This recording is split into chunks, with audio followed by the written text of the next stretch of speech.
दवाओं को लेकर अमेरिका के ट्रेड पॉलिसी में एक बहुत बड़ा भूचाल आने वाला है। सोचिए, एक ऐसा फैसला जो दुनिया भर की फार्मा कंपनियों से लेकर हमारे घर आने वाली दवाओं की कीमतों तक सब कुछ बदल सकता है। तो चलिए समझते हैं कि यह नया नुस्खा आखिर है क्या। तो सारी कहानी शुरू हुई इस एक सीधे और सपाट ऐलान से। ये कोई हल्की फुल्की चेतावनी नहीं थी, ये एक अल्टीमेटम था। या तो अमेरिका में फैक्ट्री लगाओ या फिर 100% टैरिफ का सामना करो। इससे एकदम साफ हो गया था कि अब खेल के नियम बदलने वाले हैं। तो दांव पे लगा क्या है?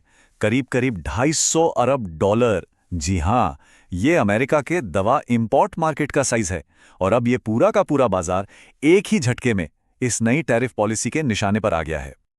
इस पूरे मामले की तह तक जाने के लिए हम इसे 6 हिस्सों में देखेंगे कि ये पॉलिसी कैसे बनी, फार्मा को ही क्यों चुना गया, ये बाजार इतना अलग क्यों है, इसके साइड इफेक्ट्स क्या हो सकते हैं, कंपनियां क्या कदम उठा रही हैं और आखिर में इसका निचोड़ क्या है। तो चलिए शुरू करते हैं पहले हिस्से से, ये नया नुस्खा। जरा इस टाइमलाइन को देखिए।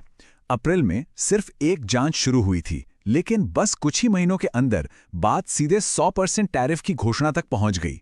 ये कोई धीरे धीरे लिया गया फैसला नहीं था, ये तो एक तूफान की तरह आया। दूसरा भाग, फार्मा को ही निशाना क्यों बनाया गया? सरकार का तर्क बड़ा सीधा था। उनका कहना था कि देखिए, हमें नेशनल सिक्योरिटी के लिए अपनी दवाओं पर कंट्रोल चाहिए, विदेशों पर निर्भरता कम करनी है और नौकरियां वापस अमेरिका लानी है। कुल मिलाकर अमेरिका फर्स्ट की सोच को दवा उद्योग में लागू करना था। अब आते हैं तीसरे और सबसे जरूरी हिस्से पर। ये एक बहुत ही कॉम्प्लेक्स मार्केट है।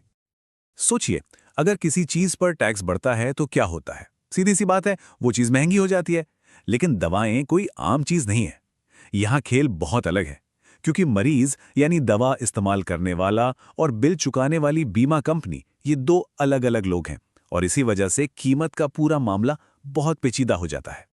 और यहां एक और बड़ा फर्क है, ब्रांडेड बनाम जेनेरिक दवाएं। बड़ी ब्रांडेड दवाएं बनाने वाली कंपनियां बहुत मोटे मुनाफे पर काम करती हैं, तो शायद वे टैरिफ का बोझ थोड़ा बहुत सह भी लें। लेकिन जेनेरिक दवाएं जो ज़्यादातर लोग इस्तेमाल करते हैं, वो बहुत कम मार्जिन पर बिकती हैं।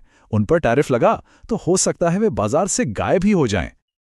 और ये आंकड़ा तो और भी हैरान करने वाला है। अमेरिका में लिखी जाने वाली 10 में से 9 दवाएं जेनेरिक होती हैं, 90%। लेकिन दवाओं पर होने वाले कुल खर्चे का सिर्फ 13% उन पर जाता है। बाकी सारा का सारा पैसा कुछ मुट्ठी भर ब्रांडेड दवाओं पर खर्च होता है। इससे पता चलता है कि कीमतों में जमीन आसमान का अंतर है। अब कहानी में एक और पेच है। दवा कंपनियां ऐसा नहीं है कि जब मर्जी अपनी कीमतें बढ़ा दें। अमेरिका में पहले से ही ऐसे कई नियम और कॉन्ट्रैक्ट हैं जो उन्हें रोकते हैं।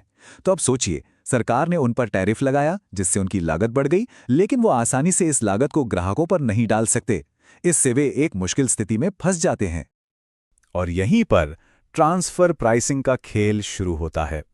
आसान भाषा में समझें तो ये वो कीमत है जिस पर एक ही कंपनी की विदेशी ब्रांच अपनी अमेरिकी ब्रांच को दवा बेचती है। अक्सर टैक्स बचाने के लिए वे ये कीमत बहुत ज्यादा दिखाते हैं। अब सोचिए, जब इस पहले से ही बढ़ाई गई कीमत पर 100% टैरिफ लगेगा तो असर कितना ज्यादा होगा। भाग 4, इसके व्यापक साइड इफेक्ट्स। तो इस पॉलिसी की सबसे ज्यादा मार किस पर पड़ेगी? हैरानी की बात है कि निशाने पर चीन या कोई और प्रतिद्वंदी देश नहीं, बल्कि अमेरिका के सबसे करीबी सहयोगी हैं। आयरलैंड, स्विट्जरलैंड और जर्मनी जैसे देश जो अमेरिका को सबसे ज्यादा दवाएं बेचते हैं। तो आखिर इसका बोझ कितना बड़ा होगा? एक इंडस्ट्री रिपोर्ट के मुताबिक सिर्फ 25% टैरिफ से ही अमेरिका में दवाओं की कीमतें हर साल $50 अरब तक बढ़ सकती हैं। ये पैसा कहीं ना कहीं से तो आएगा और आखिर में ये पूरे हेल्थ केयर सिस्टम पर एक बहुत भारी बोझ डालेगा। और ये बोझ हम सब पर पड़ेगा। इसका मतलब हो सकता है ज्यादा महंगा हेल्थ इंश्योरेंस, डॉक्टर की लिखी दवा के लिए जेब से ज्यादा पैसे देना और सबसे डरावनी बात, जिंदगी बचाने वाली सस्ती जेनेरिक दवाओं की कमी, क्योंकि उन्हें बनाना अब कंपनियों के लिए फायदेमंद नहीं रहेगा। भाग 5, तो कंपनियां अपनी स्ट्रैटेजी कैसे बदल रही हैं? जाहिर है, फार्मा कंपनियां चुपचाप नहीं बैठी हैं। वे हर मुमकिन रास्ता तलाश रही हैं।